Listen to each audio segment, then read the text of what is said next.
Il-Chief of Staff tal-Prim Ministru Keith Schembri rebaħ libel fil-konfront tan-Nazzjon brabta ma' artiklu miktub minn Joe Micallef.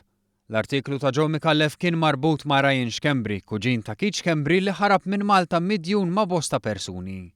F'Novembru tal-2014 in-Nazzjon irrapporta li Ryan Schembri għamel kuntatt ma' persuni f'pajjiżna u li Keith Schembri kien konxju ta' dan għax it-tnejn kienu jafdaw lil xulxin u kellhom interess komuni fin-negozju. Dakinhar Keith Schembri kien ċaħat mill-ewwel dak ir-rapportat. Qal li qatt ma kellu relazzjoni kummerċjali ma' kuġinuh u l-implikazzjoni li sar xi kuntatt miegħu kienet falsa. Dakinhar kien intqal li l-midja tal-Partit Nazzjonalista laħqet l-iktar livelli baxxi.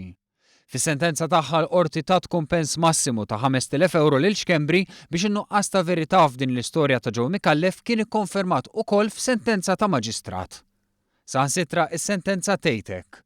Din il-qorti ma tistax ma tirripetix illi ġurnaliżmu bħal dan jagħmel ferm iktar ħsara milli ġid lill-ġurnaliżmu ġenerali u l-rispett lil mezzi tax-xandir jistħoq ilhom stante illi l-artikolu mhuwiex ibbażat prinċipalment fuq it-tfittxija tal-verità u tax-xandir tal-fatti lil qarrejja iżda huwa ibbażat fuq l-intenzjoni tal-artikolist li jagħmel ħsara lil Keith Schembri li huwa meqjus bħala avversarju politiku.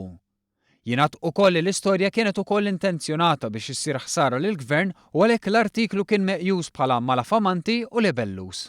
Fi tweet ta' sodisfazzjon Keith Schembri qal li ħareġ biċ-ċar li l-Partit Nazzjonalista huwa interessat biss li jigdeb dwaru u li l-gideb u l-politika tal-passat ta' Simon Busuttil kienu esposti.